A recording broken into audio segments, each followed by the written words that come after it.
এই বাক্যটিকে খেয়াল করি। একটি বাংলা বাক্যের দ্বারা যদি আদেশ, অনুরোধ, উপদেশ এবং নিষেধ বোঝানো হয়ে থাকে, সেই বাক্যগুলো ইংরেজিতে ভার্ব দিয়ে শুরু করতে হয়, আর এগুলোকে ইংরেজিতে ইম্পারেটিভ সেন্টেন্স বলে।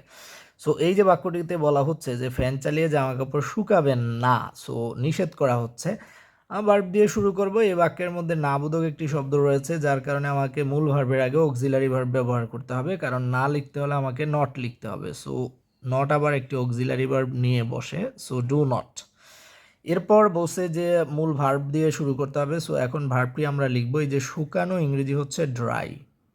আমরা লিখেছি ডো নট ড্রাই, অথবা শর্টে আমরা যখন স্পোকেন ইংলিশে ব্যবহার করব সেই ক্ষেত্রে আমরা ডোন্ট ড্রাইও লিখতে পারি, বলতে পারি। সো ডো নট ড্রাই অথবা ডোন্ট ড্রাই। এইবার এই যে জামা কাপড় আমরা লিখব ক্লোথস। ফ্যান চালিয়ে, হ্যাঁ, এই ফ্যান চালানোর ক্ষেত্রে এই কথাটুকুকে আমরা এইভাবে লিখে দিতে পারি, by running fan. So the ব্যবহার করে দিতে পারি, বাই রানিং দ্য ফ্যান। আশা করছি সবাই বুঝতে পেরেছেন।